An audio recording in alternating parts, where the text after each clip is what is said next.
Welcome back to the channel, everybody. Welcome back. Semi-casual truck show. Truck show? Yeah, that's how we say it? Well, No, I mean, it is a no. semi-casual truck show, but it's like semi-casual YouTube channel. Yes, I get those two confused because Yeah. the truck show is actually happening this August 4th and 5th. That was a perfect plug. In Crossville, Tennessee. In Crossville, Tennessee. Be there. Be there. Or be square. Exactly.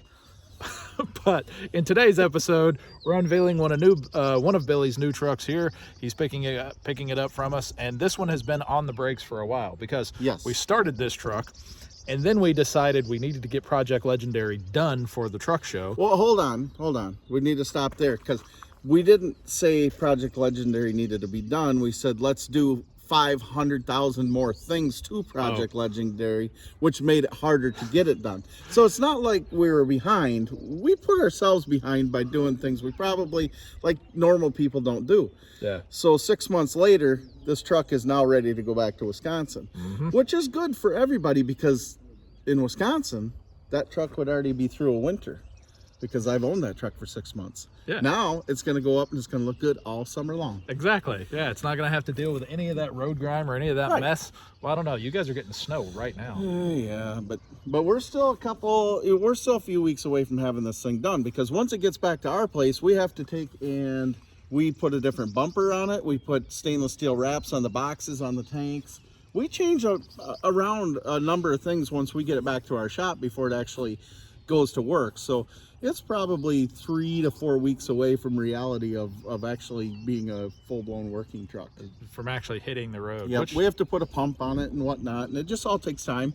You know, and our guys in the shop are busy. We got 70 some pieces of equipment now, trucks and trailers. But, you know, it's just busy. So all this the thing service gets and preventative maintenance and everything Right. to those, right. along with trying to get this thing road ready. Yes. So, all right, it looks pretty good as it is. So we're gonna flip the camera around. We're gonna walk you guys around, show you this truck, and then we get to do a ride along, right? Right. Yeah. So we're gonna go drive down the road, and we're gonna have a lot of fun, talk about a bunch of stuff. So follow along. Here it is. 2022 Peterbilt 389 extended hood. I still like throwing that in there. Yeah, I mean, everybody likes the big long hood. It's a classic deal. Makes you feel like a real truck driver. Yeah. And so we did this one was a little bit more simple. So there's not a lot of accessories done. It's like Bill said in the intro, these guys like finishing the truck up themselves. They've still got to do, you're still doing the tank skins or the tank wrap. Yep. And quite a few stuff when you get it back to Wisconsin. But what we did is we put 12 gauge cabin sleeper panels on it, and it's got a 12 gauge visor and it's got the window chops. And then the most obvious thing that we did is all the way through the body line there. So, Which, yeah, that just made this truck just pop so much nicer. It's definitely kind of become its own, you know, it doesn't blend with anything else going down the highway. It's not going to be unrecognizable.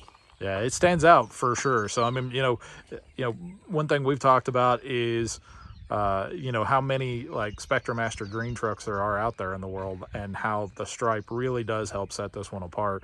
And what I like about the stripe jobs that we've been putting on lately is how this thing, it wraps all the way around and connects, which you have to do a whole lot of taping and measuring and everything like that before you start spraying whenever you do a stripe job that connects like that. But it really does make things look so nice. I mean, when you put truck and trailer together and you're passing this guy along on the highway and you see the back of the sleeper, you're like, oh geez, that looks nice. I'm gonna check the rest of it out. Yeah, no, it definitely set it off. So the two colors you chose, it's black and silver, but that's a legendary silver, correct? That's a legendary silver. So when the sun is out, that legendary silver is gonna pop. Man, I really wish the sun was out right now, so that way we could capture some of that. I mean, if you get close enough, you can see it's there, but still, it doesn't really look. Have to be watching for this truck on the highway. Look at it. Exactly. Yeah, they gotta make sure they see it in the sunlight. Exactly. Yeah. So if you guys are in the Wisconsin area, where all do you haul fuel at? Wisconsin, Iowa, Minnesota, and recently we just started kind of branching out. We were in Massachusetts this week. We're going to be going to Canada. We picked up a fair amount of new customers, and we're diversifying my company and going to be doing other hauling and kind of stepping away from the gas a little bit. Okay, so yeah, I've heard you made mention of some chemical hauling and some oil hauling. Yep. So yeah, I mean that's good. Diversification is never bad. No. We experienced that a couple of years ago when we decided to start diversifying away from the glider program, and so that's when we got into building new Peterbilts. And that's why we're still standing here today. Exactly. So diversification is not bad. It's never bad. Never bad. So. All right. Other than that, this truck started out as one of our stock trucks. It is what we call our SR spec. Originally, it had horns on the top. We deleted the horns for you. It is it's a spring ride front axle versus doing the air ride. It is 565 horsepower, 18 speed. This is a 72-inch sleeper. They originally called that the 63. Still 63 to me, but you're the dealer, so you have to use those numbers. I honestly, I catch myself doing that a lot. I still call it a 63-inch sleeper. It's just, that's kind of what it always was. There's one video early in our YouTube days where we explain why they started going to the new numbers. It's because every other manufacturer, instead of just measuring the sleeper size, they measure from the back wall of the sleeper to the back of the driver's seat. And so Peterbilt, they were measuring the actual size of the bubble, right, which is almost exactly 63 inches. Correct. So on that note, they were losing out as far as, marketing material. Everybody was saying, well, the Peterbilt sleepers are smaller, but when they measured them from an actual true standard of what every other OE measured them from, they were pretty comparable. It's just, it didn't sound as good, I guess, saying 63 or 72. They cut 2 inches off the blanket on one side and sewed it back on the other. So, all right, well, that's it in a nutshell on this truck. Let's get inside this thing and go for a ride. You want Heck to? yeah. All right. We should probably mention, I know that you mentioned the air horns and how we deleted those. This had a factory visor on it too. Oh, yeah. And one of the things about the factory visor is it comes with the brackets underneath the visor. So to be able to put an aftermarket visor on this, you have to do quite a bit of work. And we had to actually take all of the brackets off and repaint the roof cap. So Yeah. I think it makes a much better look and a more custom looking truck. That single post mount from the one that we have from 12 gauge here, it's so much cleaner of a look, especially like what you were talking about with those factory mounts with the visor. There's like a bracket here and a bracket here. We don't really have any trucks with a factory visor on them here. I wish I could show you guys that right off the rip here, but we'll go through that someday, showing everything that like has to be done to get to the aftermarket visor with a truck that had a factory visor on it. Yep.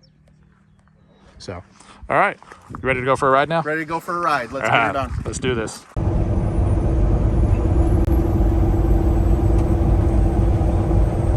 All right, Bill, so tell me what you think about the colors of this truck. I think it's bright. I love it. Of course, anybody that knows us, we have a few green trucks, right? Yep. But Brian and the boys at the paint shop over there at Semi-Casual came up with this black and silver stripe design, legendary silver, mind you. So it really pops in the sun. Oh, yeah. And made this truck even better than what I thought it could be. So it's going to be one of a kind. We're starting to see a lot of Spectramaster green trucks on the road. Well, this one's not going to just blend in with the rest of them. Yeah, so this one will be pretty easy to distinguish. As it drives down the road, you're going to be able to notice, that this is this particular truck. Yeah. Yeah. I love the stripe job on it. I don't think, I know we've showed it kind of in the intro and the walk around, but, it does look really good. It does. I'm super happy with it. We're driving it down. I mean, what a better day than to go out and drive a cool looking truck on a pretty day. So like everybody's outside and they're watching us drive by. Yeah, so how do you feel about going on a ride along and doing a YouTube video first thing when we both woke up? I love it. I love it. So I get to the shop this morning. Brian goes, "Hey Tommy, I think you and Brian should make this, or I think you and Bill should make this video on this truck." And I'd been awake for like all of 20 minutes. Yeah. So I haven't been much longer than that. so I was like, okay, sure.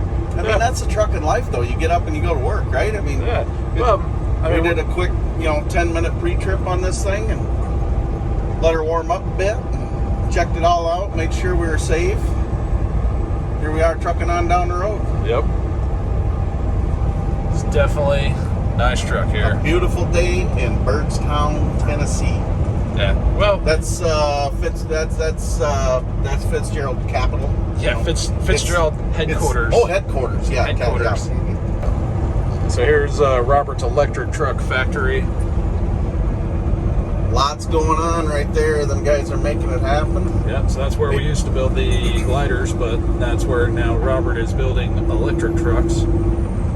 And you go in there and it is like the cleanest looking factory that you have ever seen. I'm hoping they let us do a YouTube video on that sometime soon. I'm telling you, it's cool. Yeah, we've talked to the guys at Exos a couple of times. They said sometime in the future they'll probably be ready for that, but not quite yet. So I've been through that factory, and I was like, I don't understand all this stuff. It is cool to see everything that they do. Basically, they take that thing and build it from the ground up, and it's actually a really great idea. hey, for that particular application, electric truck makes a lot of sense. Now, It really does. Yeah, whenever Robert said he was going to be building electric trucks, my mind went to like electric over the road. Yeah, the infrastructure's not there for you. No, it's yet. not there. Nor just full disclosure, I don't want it to be there. I'm in the fuel usage business. I'm not in the fuel conservation. Yeah, I guess I'm talking to the wrong person about this. Yeah, we'll start talking about let's start talking about 600 horsepower Cummins. Yeah, there you go. Yeah, there you go. Yeah. Hey, speaking of 600 horsepower Cummins, I was talking to Jesse the other day, and Jesse was telling me that we can order a 605 horsepower Cummins at different torque variations. Really? I thought that they were only 2050. So, me and you have always had this conversation about like 565s and how you can order a 565, you can order it at 1850 or 2050 torque. Correct. So I was talking to Jesse about that, and he said something about a 605 horsepower Cummins and being able to order it at an 1850 torque. And I said, no, you're wrong on that. And he goes, no. He goes, I promise you, it is in Smart Spec. It'll let me click the button. Wow. And I was like, so you can order a 605 at 1850 torque? He goes, I'm pretty sure you can. He sent me the options. You can order a 605 at 1750, 1850, and 2050. There you go. So I was going to ask you, what would be the benefit of having high horse and less torque versus high torque and less horse? Because you can order a 565 with 2050, or you can order a 605 with 1750.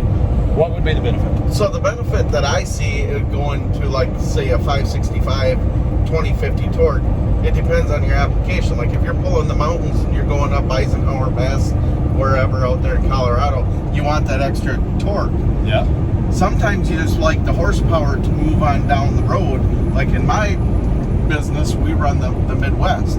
So it's nice to have the horsepower, but we don't necessarily need all that torque. And so what the torque brings is heavier transmissions, heavier driveline, which means everything's heavier, obviously. And we're in the bulk fuel business. Yeah, so weight means a lot to you. Yes.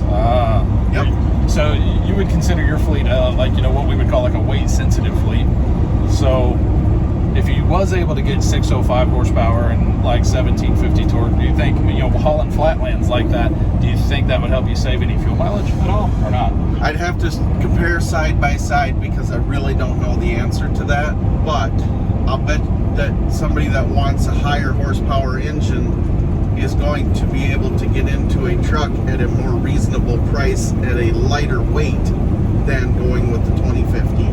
Yeah, because like you said, whenever we go 2050 torque, that's when they have to start beefing up all the drivetrain. Right. So you got to get a 2050 torque rated transmission, which is heavier than the 1850 torque rated transmission. You got to get the 2050 torque drive shafts, and the U joints.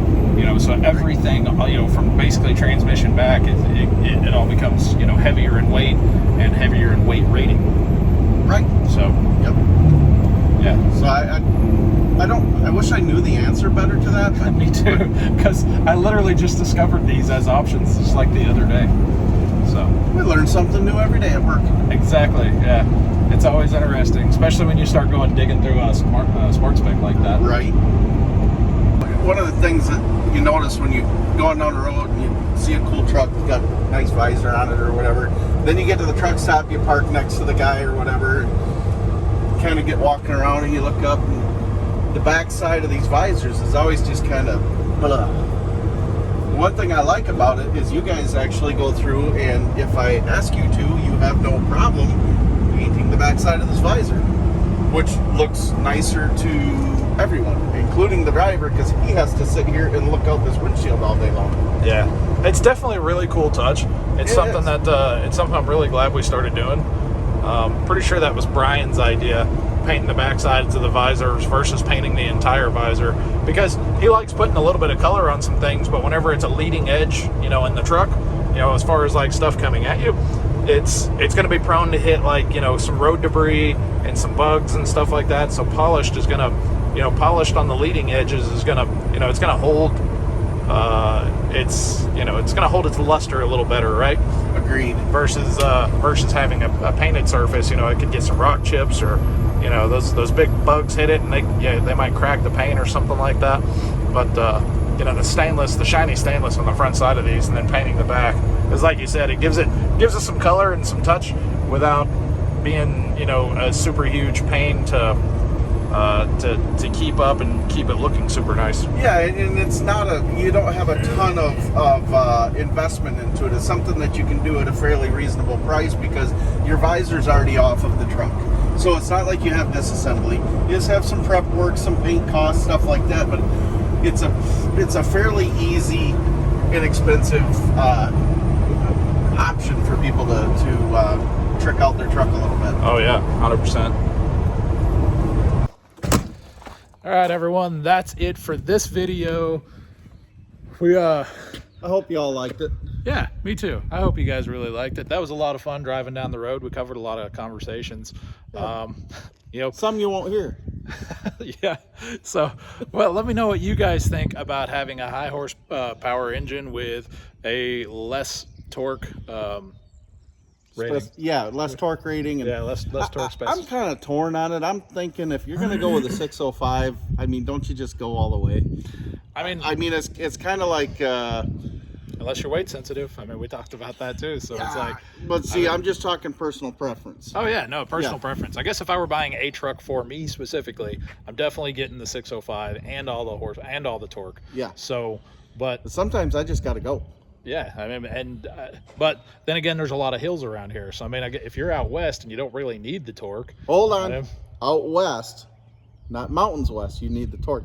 Midwest, you shouldn't have went all the way west. You should have went Midwest. Oh, okay. Because the Western guys are going to be like, "What the heck's that guy talking about in Tennessee? He got anthills down there." Yeah, that's probably fair. That's probably fair. All right. Well, anyway, you guys know what to do. You got to like. You got to subscribe. You got to make fun of me in the comments for not knowing where, you know, the whole geography of the United States. And then check out our website. We got some really cool swagger. semicasualshow.com. Don't forget about the Semi-Casual Truck Show. Be there. Yeah, August 4th and 5th, or no, 5th and 6th. August 5th and 6th, Crossville, Tennessee. It's happening. It's going to be a lot of fun. There's going to be a lot of cool trucks there. Yeah. I will have a few there. A lot of these cool trucks that they've built over the last couple of years for different people from all over the country. They're going to come in for this. Yeah. You're going to want to see it. No, we had a huge turnout last year. It's supposed to be even bigger this year. That's the whole reason we moved the dates from last year. We had it on Father's Day weekend. So we moved it from Father's Day weekend to moved it out to August because there was a lot of trucks that said, hey, we just couldn't make it because of the holiday weekend. Yep. So we got that fixed, and hopefully the turnout is going to be huge. We're really looking forward to it. Looking forward to seeing all our friends and having a big hangout in Crossville, Tennessee. We want to see you there. You want to see these trucks in person, you should come out because you're going to see a lot of them that you've been following on YouTube, including Project Legendary, and I'm sure the Silver Dollar. Yep, Silver Dollar is going to be there. Yeah, there's going to be a lot of trucks. Oh, yeah. There's going to be a lot of trucks there that you would like to see up close and personal. All right. So you guys, again, you know what to do. Like, subscribe, follow us on Instagram @SemiCasualShow. See you next time. See ya.